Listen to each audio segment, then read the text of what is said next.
예, 안녕하세요. 저는 예수의 인권현대 김민사도요한 신부라고 합니다. 제가 오늘 여러분과 함께 오늘 그 후원의 금요침묵비정 시간 동안에 작년에 그 10월 달에 교황님께서 반포하신 모든 형제들에게라는 제목의 회칙을 가지고 잠깐 나누는 시간을 갖도록 하겠습니다. 저희들 나눔을 하기 전에 먼저 우리 잠깐 짤막한 시작 기도 바치도록 하겠습니다. 성부와 성자와 성령의 이름으로 아멘. 좋으신 주님, 오늘 저희들 이 시간 함께 해주시고 이 시간 동안 당신께서 저희한테 보내주신 아주 귀한 선물, 형제됨, 형제자매됨, 이 귀한 선물, 그 형제자매로의 초대를 좀 더 깊이 생각할 수 있는 은총 베풀어 주시고, 그리고 이 은총의 시간을 통해서 저희들이 좀 더 형제자매가 될 수 있도록 그 귀한 은총 역시 허락해 주소서. 우리 주 그리스도를 통하여 비나이다. 아멘. 성부와 성자와 성령의 이름으로 아멘. 오늘 제가 나눠드릴 이야기, 짤막한 이야기는 모든 형제들에게라는 이름으로 반포된 프란치스코 교황님의 최근 회칙입니다. 그리고 프라텔리 투티, 모든 형제들 또는 모든 형제들에게 이 회칙이고요. 근데 이 회칙은 아직 한국말로는 번역 중에 있고 다음 달 2월 달에 아마 주교회의를 통해서 배포가 될 예정이라고 들었습니다. 그래서 오늘 요게 바로 그 교황님께서 반포하신 회칙의 커버 표지고요. 뭐 그 정확히 번역하면 이렇습니다. 모든 형제들에게 라는 제목으로 해서 부제가 하나 붙는데 그게 형제애와 사회적 우애에 관하여 이렇게 돼 있습니다. 근데 참고로 말하면은 이 모든 형제들에게 모든 회칙은 교황님이 반포하시는 회칙은 관례적으로 이렇게 그 회칙이 나왔을 때 첫 번째 단어를 제목으로 삼습니다. 대표적인 경우가 어, 뭐 어, 그 레룸 노바룸 새로운 사태 요런 같은 경우도 이름이 새로운 사태가 붙은 이유 그 다음에 찬미 받으소서 모든 형제들에게 이런 제목들이 붙는 이유는 출발하는 그 단어가 그렇기 때문에 그렇습니다. 예를 들면은 모든 형제들에게라는 이 우리가 오늘 다룰 회칙 역시도 성 프란치스코 아시시의 프란치스코 성인께서 형 같이 살고 있는 형제들에게 쓰신 편지에 이 대목을 인용을 합니다. 모든 형제들에게 하면서 뭐 이들 단어로 프란치스코 성인께서는 뭐라고 말씀하셨습니다. 요 얘기에서 첫 번째 단어가 모든 형제들에게가 되기 때문에 이 제목이 이렇게 붙는 것이죠. 이거는 교회의 관습이라고 보시면 되고요. 그 다음에 도대체 부제가 형제와 사회적 우애인데 여기에 대해서는 우리가 오늘 이따 두 번째 시간에서 다시 좀 더 구체적으로 설명을 드리도록 하겠습니다. 첫 번째는 저희들이 요걸로 가지고 한번 이야기를 나눠보도록 하겠습니다. 교황님께서 어떻게 세상과 소통을 하는가, 세상과 소통하는 방법. 이거는 참고로 말하면은 교황님들마다 스타일이 좀 다릅니다. 그래서 요 지금 보여드릴 그 화면은 프란치스코 교황 바티칸에 있는 홈페이지 이렇게 대문이죠. 대문인데 이 프란치스코 교황님께서 그 교황님이 되셨을 때 홈페이지가 지금 이렇게 돼 있고 예전에 요한 바오로 2세 교황님이나 베네딕토 16세 교황님 때는 좀 또 대문이 다릅니다. 이거는 그 교황님께서 어떻게 세상과 소통하느냐에 따라 가지고 홈페이지 역시 다르게 나오는 것이죠. 여기 그래 하나씩 잠깐 아주 간단하게 설명을 하면은 그 프란치스코 교황님께서는 첫 번째 그 요거라고 여기 안젤루스 그리고 레지나 첼리라고 되어 있는 삼종기도와 부활 삼종기도를 통해서 교황님께서는 당신의 메시지를 전달을 하십니다. 그래서 바티칸에서 교황님께서 정해진 시간에 신자들과 함께 그 광장에 있는 신도들과 함께 삼종기도를 바치면서 간단한 메시지 당신께서 이 중요하게 생각하시는 요점들을 좀 나누는 시간을 갖습니다. 그래서 요거는 그 이전 교황님한테는 보일 수 없었던 소통 방법이었죠. 두 번째는 여기 홈페이지에서 아포스톨릭 컨스티튜션스라고 돼 있는 이거는 교황령이라고 돼 있는데 요거는 굉장히 큰 그 제일 중요한 소통 방식입니다. 그래서 그 거의 뭐 잘 나오진 않죠. 이건 잘 나오지 않고 워낙 굉장히 교리나 이런 것 중에서 굉장히 중요한 변화를 그 도모를 하실 때 그 교황령을 통해서 말씀을 하십니다. 그 아포스톨릭 엑솔테이션스라고 돼 있는 거는 교황 권고라고 돼 있는데 이거는 자잘하게 이루어지는 많은 권고들로 이루어져 있습니다. 근데 주요하게는 우리 교황님께서는 아포스톨릭 레터, 교황 교서라는 문서를 통해 가지고 그 주제에 대해서 계속 말씀을 하시죠. 이거 자주 활용을 하시고 그 다음에 알현, 오디언스라고 돼 있는 알현도 마찬가지로 되게 중요한 메시지들을 다룹니다. 예컨대 대표적인 예가 아마 곧 로마 바티칸에서 할 것 같은데 매년 1월달 아니면 2월달에 보통 1월달에 교황님께서 바티칸에 주재하는 외교관들을 모아가지고 하는 오디언스 아련을 합니다. 이 정례 매년 하는. 그러면 그때 그 메시지를 발표를 하시거든요. 발표를 하시면 이게 굉장히 중요한 메시지입니다. 그래서 이렇게 귀를 쫑긋 세우고 이번에 교황청에서는 어떤 방식으로 이렇게 그 외교 정책을 세우는가 이거 굉장히 중요한 그 단서가 되죠. 대표적인 경우가 지금 현재 그 로마 바티칸에서는 군축에 관해서 굉장히 좀 신경을 많이 쓰고 있는 편인데 아마 이번에 외교관들 알현 때 그 메시지가 아마 나올 거라고 기대가 됩니다. 그리고 또 우리가 지금 하고 있는 그 모든 형제들에게가 해당되는 엔사이클리컬스라고 되어 있는 그 회칙입니다. 이 회칙이 굉장히 많이 또 활용이 되죠. 그 교황님께서 회칙을 통해서 또 중요한 메시지들을 많이 던지십니다. 그 뭐 회칙 오늘 뭐 저희가 하고 있는 모든 형제들에게 요것도 회칙이 되고 뭐 그렇게 돼 있죠. 그 다음에 호밀리스 이거는 미사 때 하는 강론인데 이 강론 역시 굉장히 중요한 메시지가 됩니다. 근데 많이 겹치는데 뭐 예를 들면 그 아련 때 하시는 메시지나 특히 그 교황님의 사목 교서를 통해서 전달되는 메시지들이 그 호밀리스 그 강론에서도 자주 반복이 됩니다. 근데 굉장히 아름다운 얘기들이 많이 있죠. 사실 많은 위로를 받고 영감을 받는 소스가 되기도 합니다. 그 다음에 편지들이 있고 그 다음에 메시지 또는 우리가 담화라고 하는 이것도 굉장히 중요합니다. 특히 교황님께서는 그 세계 기념일이라고 해서 그 세계 기념일이라는 게 있죠. 그게 뭐냐면은 그 1년 365일 중에서 중요한 주주에 해당되는 날들이 세계 기념일이 있습니다. 대표적인 경우가 1월 달에 있는 이주 난민의 날, 뭐 그다음에 이주 난민의 날, 그 다음에 인신매매 희생자들의 날 이런 식으로 해서 굉장히 중요한 그 세계 기념일이 있죠. 이거는 교황청에서 정하는 것도 있지만은 보통 유엔 기구에서 그 날을 정하는데 이때 교황님께서 굉장히 중요한 메시지들을 전달을 하십니다.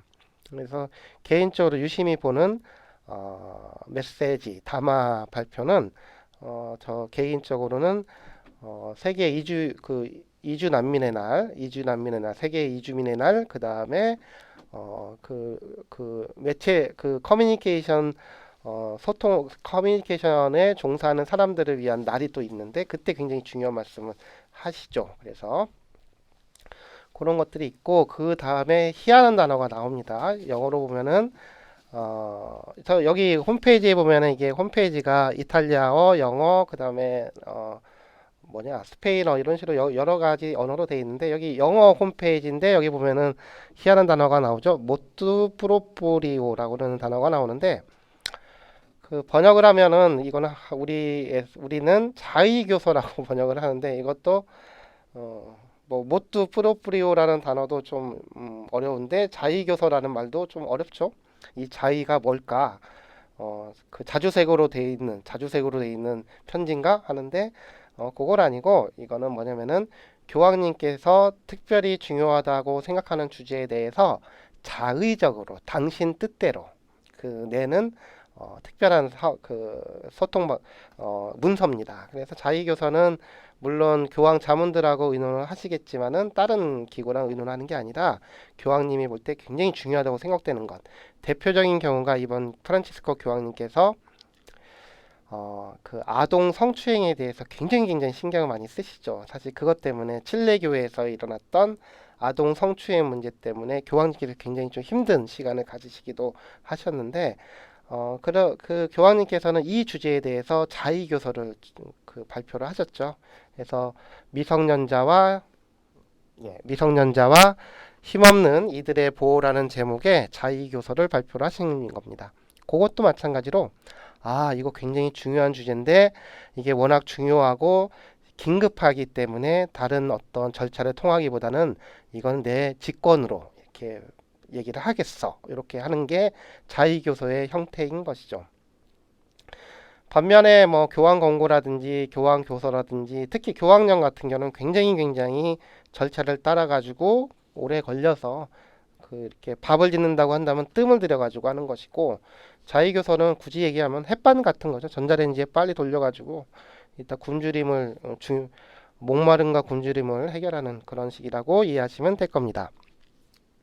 자, 그러면 우리가 첫 번째는 아니고 우리가 좀 살펴보는 게 회칙에 대한 겁니다. 회칙에 대해서 살펴보면은 이 회칙이라는 것은 그냥 사실 영어로 하면은 encyclicals라고 되어 있는데 circular letter라고도 합니다. 그래서 돌아가면서 보는 편지라는 거죠. 그런데 더 구체적으로 얘기를 하면은 교황님께서 전 세계를 향해 가지고 교리나 도덕이나 어떤 규율, 규범과 같은 문제를 다루는 사목 편지를 회칙이라고 부릅니다. 뭐 어렵지 않죠. 그래서 교리적인 부분, 그 다음에 도덕적인 부분, 뭐 이런 것들을 다루고 있죠. 그래서 구체적으로 그러면 프란치스코 교황님은 어떤 회칙들을 내셨는가 보면은 감이 좀 잡히실 겁니다. 프란치스코 교황님께서 지금까지 세 개의 회칙을 내셨습니다. 첫 번째 회칙은 착자하셨던 교황님이 되셨던 2013년에 처음 나왔던 그 신앙의 빛 루멘 피데이라는 제목의 회칙인데 요거는 약간 프란치스코 교황님 회칙으로 보기는 조금 애매합니다. 왜냐면은 이 루멘 피데이 그 신앙의 빛이라는 요거 자체가 맨 처음에 썼던 거는 베네딕토 16세 교황님이 쓰셨어요. 막 쓰시다가 은퇴를 하시는 바람에 그 프란치스코 교황님께서 당신이 받으셔가지고 마무리를 하셔가지고 냈던 것이죠. 그래서 그렇게까지 뭐 이거를 프란치스코 교황님 문서로는 잘 안 보는 것 같더라고요. 근데 그 다음 두 개의 회칙은 완전히 뭐라 그럴까 프란치스코 교황님의 향기가 막 물씬 풍기는 그런 회칙이죠. 그래서 뭐 두 번째 회칙인 라우다토 시, 다시 말하면 뭐 찬미 받으소서, 이것도 그렇고 그 세 번째도 보면은 프라텔리 투띠, 오늘 저희가 하는 회칙이죠. 모든 형제들에게, 이것도 마찬가지로 프란치스코 교황님의 냄새가 물씬 나면서 재밌는 거는 라우다토 시, 찬미 받으소서나 프라텔리 투띠, 모든 형제들에게, 이게 공통적으로 아시시의 프란치스코 성인의 말로 시작이 됩니다. 아주 특이한 경우죠. 뭐 반면에 다른 그 문서들 같은 경우는 그렇진 않는데 그 찬미 받으소서도 프란치스코 성인께서 만든 기도문의 그 대목을 가지고 시작을 하시고 그 프라텔리 투띠 마찬가지로 아시시의 프란치스코 성인께서 그 작은 형제 프란치스코 수사님들 그리고 수녀님들 글라라의 수녀님들한테 쓰신 편지를 가지고 시작을 합니다. 아주 좀 특이하죠. 특이한데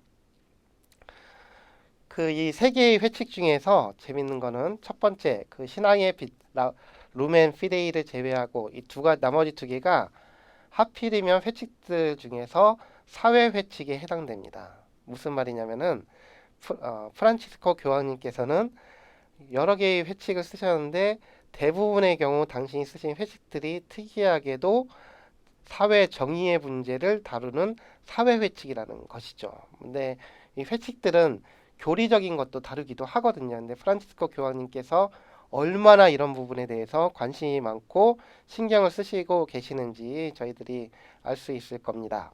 자, 그러면은 중요한 주제, 어, 여기 본론에 해당되죠. 그러면 우리가 한번 살펴보도록 하겠습니다. 도대체 프란치스코 교황님께서는 왜 이 회칙을 쓰셨을까? 왜 모든 형제들을 쓰셨을까? 요거를 저희들 보도록 하겠습니다. 왜 썼을까? 보면은 이 실마리가 있습니다. 이 실마리가 있는데 모든 형제들 본문 14항 또는 14번에 요 실마리가 나옵니다. 한번 천천히 한번 읽어보도록 하겠습니다. 역사의식이나 비판적 사고, 정의를 위한 싸움, 통합의 여정을 약화시키는 한 가지 방식은, 다시 말하면은 사회 정의를 위해서 막 우리가 싸우는데 이 싸우는 거를 방해하는 한 가지 방식이 있다. 그게 뭐냐? 이들 위대한 단어들의 의미를 비워내거나 조작하는 것입니다.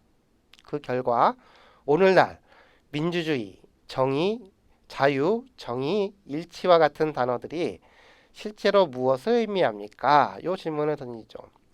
굉장히 묵직한 그 질문을 던지는데 보도록 하겠습니다. 사실 요 이야기는 뭐냐면 이런 겁니다. 그 오늘날에 우리가 오늘날 우리들이 가장 익숙한 걸 한번 생각을 해보죠. 아마 우리 여기 계시는 자매님들, 형제님들께서 연령대가 좀 되실 겁니다. 그러면은 손녀들한테 물어보십시오. 아가야, 너는 꿈이 뭐니? 네 꿈이 뭐니? 이렇게 물어볼 때 대답이 아마 이렇게 되겠죠. 저는 가수가 되고 싶어요. 저는 뭐 대통령이 되고 싶어요. 왜 그런지 모르겠지만 아무튼 뭐 그런 이렇게 뭐가 되고 싶다라는 이야기를 하지 않겠습니까? 근데 대부분의 경우 저도 그렇고 그렇게 해보면은 저는 뭐 정말 사람들한테 뭐 희망을 주는 그런 착한 사람이 되고 싶어요. 이런 얘기들은 잘 하지가 않죠.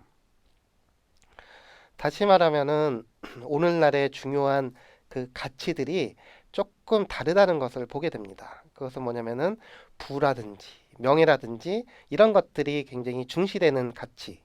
그래서 뭐 예를 들면은 대학교 때 친구들 뭐 제 대학교 때 친구들하고 얘기를 할 때 이렇게 물어보죠. 야, 너는 그래서 나중에 뭐가 되고 뭐 무슨 일을 하고 싶어? 뭐 이렇게 얘기를 하면은 그때 당시에는 다들 뭐 증권회사에서 일을 하고 싶어, 은행원이 되고 싶어 그런 얘기는 잘 하지 않죠. 근데 하지만은 나중에 나이가 들고 졸업을 앞두게 되면은 그 현실적으로 변하지 않습니까? 근데 그렇게 되면은 그게 현실적으로 변하는 것뿐만 아니라 문제는 우리들이 갖고 있는 가치 체계가 변화가야 되는 것이죠. 제일 중요한 게 뭔가? 결국 돈이구나. 나를 지켜주고 내 가족을 먹여 살리기 위해서는 돈이 가장 중요하구나. 이게 현실이긴 하지만, 근데 프란치스코 교황님께서는 저희들한테 질문을 던지는 겁니다. 돈도 중요하고 이런 것들이 굉장히 우리를 보호하는 보호막이 되는데, 하지만 뭐 민주주의라든지 자유라든지 정의라든지 이런 단어들은 그 오늘날에 무슨 의미가 있냐? 그것을 묻고 계시는 것이죠. 근데 이 문제 의식이 이렇게 좀 재미있는 부분이 좀 있는데 좀 지금 사진에 나오시는 분이 얼마 작년인가 아무튼 돌아가셨던 니콜라스 신부님이시죠. 아돌포 니콜라스 전 총장 신부님이십니다. 예수의 총장 신부님이셨고 이 아돌포 니콜라스 신부님과 프란치스코 교황님의 나이가 같습니다. 그리고 두 분이 굉장히 친밀하셨죠. 근데 이분이 이렇게 어떤 이야기를 예전에 했었냐면은 피상성의 세계화라는 이야기를 예전에 하신 적이 있어요. 아마 멕시코에서 했던 걸로 기억이 되는데 이 피상성의 세계화에 대해서 이렇게 얘기를 합니다. 명확한 가치 체계가 사라졌기 때문에 사람들은 진리와 이해를 모색하는 대화의 공동체를 만드는 수고를 행하기보다는 그냥 게으르고 피상적인 상대주의, 단순한 관용주의에 빠지게 됩니다. 이게 무슨 말이냐면은 이게 저희들이 잘 경험을 하는 것이죠. 저희들 식탁 자리에서 아니면은 친구들 만나서 커피 한 잔을 한다고 봅시다. 근데 저는 뭐 예를 들면 저는 예컨대 저는 뭐 도널드 트럼프를 지지하고 저 친구는 뭐 예컨대 버니 샌더스를 지지하고 왜 너무 좀 막 나가네요. 아, 그러면 저는 그러면 박근혜 전 대통령을 되게 좋아하고 앞에 있는 친구는 문재인 대통령을 좋아한다고 합시다. 그럼 저희들이 이야기를 나누겠죠. 이야기를 나누다가 그 사실을 깨닫고 나면은 보통은 어떻게 하냐면은 그래 그거 뭐 각자의 생각이 다를 수 있지 뭐 요렇게 왜냐면은 피곤하니까 서로 싸우고 그런 건 별로 좋지가 않으니까 사실 그게 현명하기도 하고 하니까 그래 너는 그렇게 생각하고 나는 이렇게 생각하고 그렇게 그래 이렇게 그 정도로 끝내자 이런 식으로 얘기가 되는 거를 일종의 상대주의라고 이렇게 보는 것이죠. 근데 니콜라스 신부님께서는 어떤 경우에서는 그렇게 하는 것도 굉장히 현명하지만 또 어떤 경우에는 절대로 그럴 수 없는 부분이 있다는 겁니다. 다시 말하면 우리가 최선을 다해서 무엇이 옳고 그른지에 대해서 계속 따져야 되는 그 투쟁을 싸우는 것을 마다하지 말아야 될 부분이 있다는 것이죠. 그게 바로 특히 교육에 있어서는 더더욱 그렇다라고 보는 겁니다.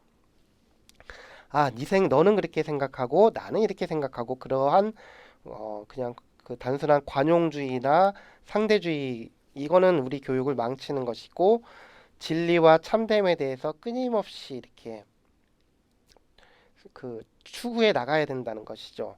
그래서 하지만은 오늘날의 세상에는 그런 것들이 없다. 그래서 이거를 뭐라고 불렀냐면은 피상성의 세계화라고 니콜라스 신부님께서는 총장님께서는 부르셨습니다. 요게 사실 같이 맥이 같습니다. 사실은 같은데 그거는 뭐냐면은 그 맥이 어떻게 같느냐? 우리가 이거는 어느덧 우리가 살고 있는 이 세상에서 가장 중요한 가치들이 바뀌게 되는 소위 말하는 가치의 전복 또는 가치의 전단 또는 가치의 왜곡이 벌어지고 있다는 것이죠. 그래서 우리의 예전까지 우리가 소중하게 생각했던 그 단어들이 점점 퇴색되고 있는 겁니다. 그 소중함을 잃어가고 있는 것이고, 그래서 굉장히 마구잡이로 소비되게 되는 것이죠. 프란치스코 교황님께서는 이러한 우려를 여러 가지에서 얘기를 합니다. 뭐 대표적인 경우가 그 프란치스코 교황님이 SNS, 인스타그램이나 페이스북 같은 거를 굉장히 많이 사용을 하시죠. 개인 인스타그램을 여시기도 하셨고 하지만은 그 모든 형제들에게 이 모든 형제들에게서는 SNS를 굉장히 비판하셔요. 이게 SNS 같은 걸 하면서 나는 연대를 하고 있어라고 하지만 이런 종류의 연대는 가짜 연대라고 우리는 SNS를 하면서 스스로를 고립시키고 자기들만의 어, 뜻이 맞는 사람들끼리만 똘똘 뭉치는 그런 패거리 문화로 가고 있다라고 비판을 하시죠. 아무튼 그렇게 하셨는데 그 프란치스코 교황님께서 왜 도대체 그러면은 이런 것들을 쓰셨을까? 모든 형제들에게 쓰셨을까 하면은 어, 이분의 그 행적을 보면은 좀 더 명확해집니다. 한번 행적을 한번 따라가 보도록 하죠. 맨 처음에 교황님께서 2013년도에 교황님이 되신 다음에 그 여러 가지 파격적인 행동을 하십니다. 그 중에서 가장 파격적인 것이 람페두사 섬을 방문하셨던 것이죠. 왜 파격적이냐면은 람페두사 섬이 일종의 최초의 해외 순방이었는데 람페두사 섬의 별명이 난민들의 섬이었거든요. 그래서 최초로 해외 순방을 하는 곳으로 난민들을 방문하는 것으로 가름을 하셨던 겁니다. 굉장히 의미심장했죠. 그 다음에 또 해외 순방을 가는 비행기 안에서 기자들하고 간담회를 하시다가 뭐 동성애와 동성애자를 구분하는 굉장히 중요한 말씀을 하셨죠. 요지는 대충 이랬을 겁니다. 동성애가 죄일 수 있지만 하지만 동성애자를 미워할 수는 없다라는 요지의 말씀을 하셨죠. 뭐 당연히 그 사제로서 얘기하실 수 있는 이야기였죠. 그 다음에 또 무관심의 세계화라는 말씀을 하셨는데 이 무관심의 세계화는 쉽게 말하면은 이런 겁니다. 우리가 어느덧 우리의 그 다른 사람들, 다른 우리 같이 이 공동체를 이루는 사람들의 고통이나 이런 것들에 대해서 무관심해진다는 것이죠. 그래서 굉장히 익숙해지고 그들의 고통에 대해서 눈을 감는 그 아까 전에 얘기했던 피상성의 세계와 아까 전에 그 니콜라스 신부님이 말씀하셨던 피상성의 세계화랑 교황님이 말씀하셨던 무상성의 세계화가 하필 비슷한 시기에 나왔어요. 그래서 그 이렇게 막 그런 거 떠들기 좋아하는 사람들은 두 분께서 막 서로 막 무슨 뭐 이렇게 서로한테 영향을 준 거 아니냐 뭐 그런 얘기를 하든 뭐 하시기도 하셨죠. 자, 그 다음에 2013년 그렇게 지나가고 2014년 대충 뭐 지나가고 2015년에 보면은 좀 파격적인 것들을 조치를 취합니다.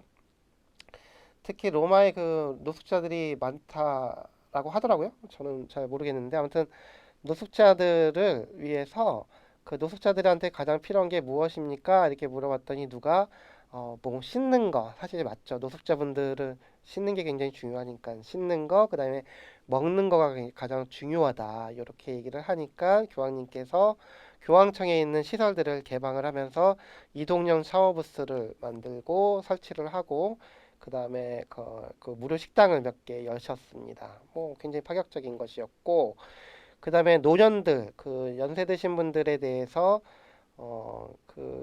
점점 그 노인 복지에 대한 예산 삭감이 이루어지는 것들에 대해서 굉장히 비판을 하십니다.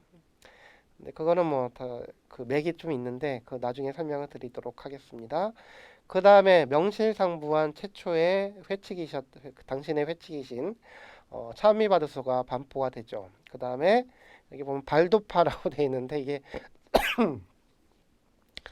발도파가 뭐냐? 그 피에르 발도 또는 왈도라고 하는데 이 사람은 프란치스코 아시시의 프란치스코 성인 그러니까 1200년대에 이 만연해 있던 그 이단 종파였습니다. 뭐 이단이라기보다는 그 프랑스 남부에서 만연돼 있는 그 종파였는데 이게 가톨릭이죠. 가톨릭인데 굉장히 이렇게 창변에 대해서 되게 강조하고 근데 문제는 평신도가 성경을 읽고 해설하는 관행을 따라버린 겁니다. 그것 때문에 그 십자군이 편성이 돼가지고 그 발도 십자군이라고 알비 십자군 또는 발도 십자군이라고 그러는데 그래서 토벌이 되죠. 근데 아직까지 남아 있었는데 프랑스에 남아 있는데 거기를 방문하셔가지고 사과를 하십니다. 아 그때는 미안했다. 사과를 하시죠. 참고로 말하면은 그 프란치스코 아시시의 프란치스코 성인께서 되게 막 그 꾀지지하게 거짓골로 돌아다니시고 가난에 대해서 막 얘기를 하고 그걸 넘어서 가지고 인노켄티우스 3세 교황님을 방문했을 때 맨 처음에 감옥에 갇히거든요. 감옥에 갇혔다가 그 교황님께서 인노켄티우스 3세 교황님이 꿈을 꾸시죠. 주무시다가 꿈을 꿨는데 아까 봤던 그 거지 청년이 무너지는 성당을 세우는 꿈을 보시고 아 이게 성인이셨구나 해서 불러드리는데 감옥에 gat혔던 이유가 이 성이 아시시의 프란치스코 성인의 메시지나 하고 다니는 모습이 발도파랑 굉장히 똑같았기 때문에 그랬던 것이죠. 아무튼 그 발도파를 방문해서 사과를 하시고 그 유럽의 각 교구와 각 본당에서는 난민 가구 한 가구씩 그 좀 받아들이라고 그런 운동을 캠페인을 벌이기도 하셨죠. 2015년에 15년에 그렇고 그다음에 2016년 그 하느님의 이름은 자비입니다. 이건 인터뷰 책이었는데 그걸 통해 가지고 그 자비에 대해서 굉장히 주의를 환기를 시킵니다.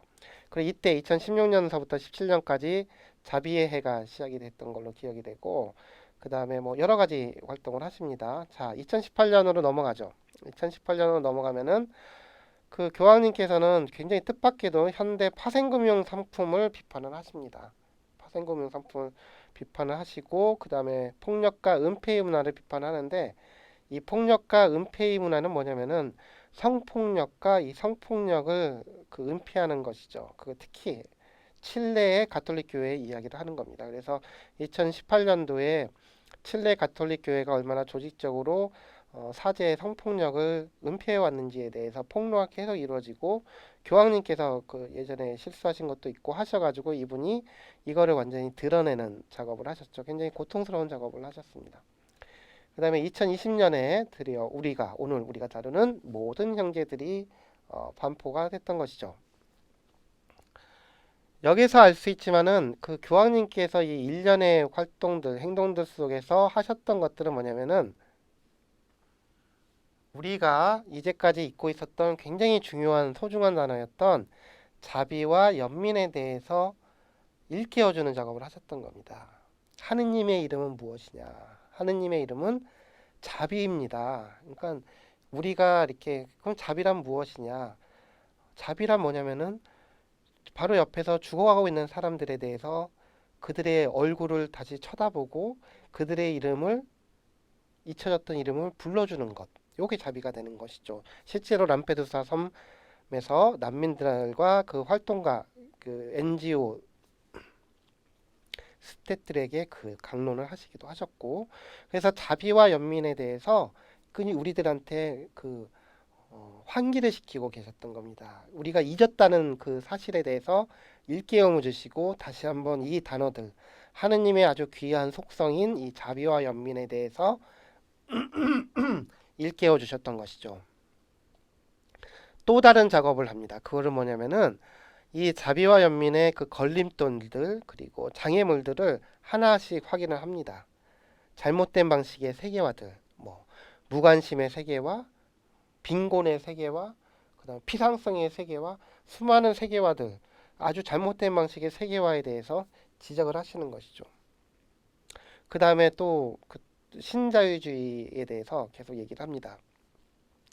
사실 신자유주의에 대한 비판은 프란치스코 교황님의 어떤 그 중요한 그 키워드 중에 하나인데 오늘은 제가 다루지는 않는데 이 신자유주의는 이렇게 이해를 하시면 됩니다. 그래서 뭐냐면은 신자유주의는 교황님이 비판하시는 신자유주의는 팔 수 없고 팔아서는 안 되는 것들을 팔려고 하고 팔고 있는 것들 또 살 수도 없고 사서는 안 되는 것들을 살려고 하고 사고 있는 것들을 이런 잘못된 것들을 신자유주의라고 부르는 것이죠.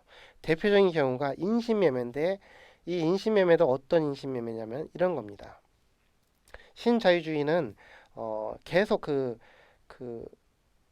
아무튼 뭐 아까 전에 파생금융 상품을 비판했다고 했는데 이게 마찬가지거든요. 예컨대 어떤 그 상품이 있는데 이 상품은 실체가 없는 것이란 말이죠.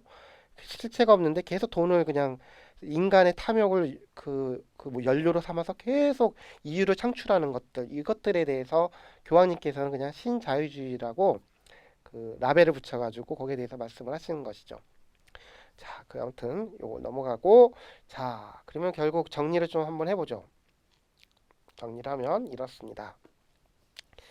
교황님께서 이 모든 형제들, 그 모든 형제들을 통해 가지고 이걸 쓰셨던 이유는 뭐냐면은 첫 번째는 우리가 잊고 있었던 가치들을 다시 한번 회복하고 기억해 주시기를 바라면서 쓰신 겁니다. 이거는 뭐 그런 점에서 모든 형제들은 이제까지의 사회정의에 관한 교황님의 행적들을 갈무리하는 압축적으로 표현하는 굉장히 중요한 문헌이 되는 것이죠. 그리고 두 번째는 뭐냐면은 우리가 사용하는 이 언어들에 대해서 이 병든 언어들을 치유하기 위해서 쓰십니다. 그래서 우리가 얼마나 그 단어들이 남용이 되고 있습니까? 가치라든지 형제, 특히 형제자매들이라는 단어조차도 남용이 되고 있는데 이것들에 대해서 치유를 하기 위해서 이 모든 형제들을 쓰셨다. 이렇게 이해하시면 될 겁니다. 자, 그러면은 도대체 왜 모든 형제들인가? 왜 제목이 왜 이 모양은 아니고 왜 제목이 모든 형제들인가? 여기에 대해서 잠깐 아주 짤막하게 얘기를 하겠습니다. 이 본론 첫 번째 문장인데 이렇게 돼 있죠. 모든 형제들에게 이 말로 아시시의 프란치스코 성인께서는 그의 형제자매들에게 말을 건네셨고 복음의 향기가 나는 삶의 방식을 제안하셨습니다. 아시시의 프란치스코 성인께서 이렇게 편지를 쓸 때 뭐 예를 어느 그 프란치스코 회의 모든 형제 자매들에게 뭐 이런 식으로 쓰는 건 아니라 그냥 모든 형제들에게 쓴다는 것이고, 이때 그 프란치스코 교황님께서는 모든 경계를 넘어섰다라고 얘기를 하는 겁니다. 모든 형제들이라는 이 짤막한 건넷말 하나로 그분이 갖고 있는 그 어떤 마음의 그 열려 있는 그 마음의 품이 나온다는 것이죠. 구체적으로 더 살펴보겠습니다. 이 간단하고 직접적인 방법으로 성 프란치스코는 형제적 개방성의 정수를 표현하였습니다. 그러니까 형제적 개방성, 이게 열린 마음, 형제를 생각하는 열린 마음이라고 이해하시면 될 겁니다. 그러니까 형제자매를 생각할 때 막 그 마음이 이렇게 아이고 하는 그거가 얼마나 이렇게 열려 있는지에 대해서 아주 그냥 압축적으로 설명을 하셨던 것이죠. 그래서 구체적으로 보면 우리가 태어난 곳, 자라난 곳, 다시 말하면 혈연이나 지연과 같은 어떤 물리적인 인접성, 물리적으로 가깝고 그게 중요한 게 아니고 그냥 그 자체로 상대방을 인정하고 이해하고 사랑해주는 그러한 열린 마음을 보여줬다. 이렇게 말씀을 하십니다. 프란치스코 교황님께서 모든 형제들에게 이걸 통해서 하고 싶었던 얘기도 그런 것이죠. 우리가 갇혀 있는 그 경계들을 넘어서라는 겁니다. 뭐 가톨릭 신자 뭐 이런 것들을 넘어서고, 그 다음에 뭐 예를 들면 저는 대전 사람이죠. 뭐 대전이고 뭐 그런 것들을 넘어서고 한국인이라는 것들을 넘어서고, 그래서 모든 형제로 우리가 서로를 품을 수 있도록 초대를 하는 것입니다. 좀 더 구체적으로 살펴보도록 하겠습니다. 아이고 이거 뭐 중요하지 않으니까 이런 것들은 좀 넘어가도록 하겠습니다. 넘어가죠 뭐. 넘어가 보겠습니다. 근데 우리는 그럼 형제가 충만한가라는 질문에 대해서 어떻게 대답할 수 있을지 모르겠어요. 근데 사실 우리가 우리들의 뭐 한국 사람 뭐 이런 뭐 가톨릭 신자 이런 것들이 사실은 우리를 고유한 정체성으로 붙들어주면서 동시에 우리를 모든 형제들의 감각으로 나아가는데 장애가 됩니다. 대표적인 경우가 본당에서 제가 뭐 있었던 일인데, 제가 예전에 이주 쪽에서 일을 했었죠. 이웃사리에서 몇 년 동안 일을 했었는데, 그때 필리핀 사람들과 함께 미사를 하거나 뭐 이렇게 성사를 하거나 뭐 잔치를 할 때 김포의 양곡 성당에서 굉장히 잘 신부님이 배려를 많이 해줬습니다. 배려를 많이 해줬는데, 한편으로는 뭐냐면은 객식구로서의 그런 게 있거든요. 뭐 예컨대 부활 전야미사를 하고 뭐 잔치 같은 걸 하면은 우리가 아무래도 눈치를 보겠죠. 근데 문제는 본질적으로는 우리 마음속에 이런 것들이 있는 겁니다. 주인의식이 있고 객의식, 손님의식이 있는 것이죠. 근데 하지만 이런 것들이 바로 우리들한테 한 가지 도전을 주는 겁니다. 과연 우리는 형제, 우리가 생각하는 형제에는 실제적으로 형제자매라는 그 감각 위에 서 있는지를 물어볼 수가 있는 것이죠. 일단 넘어가서 일화 하나를 소개를 합니다. 프란치스코 교황님께서 모든 형제들이라는 제목이 왜 붙었는지에 대해서 아주 재밌는 일화를 설명을 하는데, 이게 굉장히 중요한 역할을 하죠. 예수의 루프니크 신부님이 만든 모자이크입니다. 여기 이 모자이크가 이야기하는 거는 아시시의 프란치스코 성인께서 말릭 엘 카밀이라고 불리는 이집트의 술탄을 만나는 장면입니다. 이게 실제로 1218년도에 일어났던 일이고, 아시시의 프란치스코 성인께서 이 술탄을 개종하려는 목적으로 방문을 하시고 대화를 나누고, 근데 굉장히 좀 형제 속에서 만났던 것이죠. 근데 이 재밌는 사건이 1219년에 있었는데 800년이 지나가지고 프란치스코 작은 형제회에서 기념 소책자를 만듭니다. 지금 보이는 사진이 소책자의 사진인데, 성 프란치스코와 술탄 1219, 2019에서 기념 그 글들 좋은 글들이 실려 있는데 이때 서문이 프란치스코 교황님이 쓰셨습니다. 그래서 이런 얘기를 하시네요. 뭐라고 하냐면은 이 작은 형제회 프란치스코 작은 형제회 활동이 여러분의 거룩한 창립자 프란치스코 성인이시죠. 성인께서 정초한 무슬림 공동체와의 우정에 뿌리를 두고 있다는 사실을 유념하면서 저는 여러분에게 이러한 상호 존중의 여정을 계속해 주십시오. 이렇게 부탁드리고 싶습니다. 이렇게 얘기를 합니다. 근데 이 상호 존중은 그냥 개종 같은 거 그런 게 중요한 게 아니라 이런 개종이 아닌 그런 상호 존중의 여정을 계속해 달라고 부탁을 하셨던 것이죠. 모든 형제는 바로 그런 겁니다. 다시 말하면은 그 프란치스코 성인께서 얘기했던 모든 형제라는 단어 그리고 이 프란치스코 성인이 사용했던 모든 형제들을 통해서 이 단어를 통해서 오늘날 우리들한테 건네고 싶었던 프란치스코 교황님의 이야기는 경계를 넘어서서 우리의 경계를 넘어서 가지고 우리 모두가 모두 형제라는 것 이주민이든 난민이든 무슬림이든 어느 그 누구든지 간에 주님 안에 형제라는 그 형제라는 사실을 다시 한번 기억하라는 하나의 화두를 던져주시고 계시는 것이죠. 이에 따라서 이 모든 형제들이라는 짧지 않은 이 글에서는 그 여러 가지 얘기들을 하나씩 하게 됩니다. 그래서 저희들이 잠시 지금 한국 시간으로 10시 40분인데 10분 정도 쉬고 10시 50분에 더 어떤 말씀을 구체적으로 하시는지에 대해서 이야기를 나누도록 하겠습니다.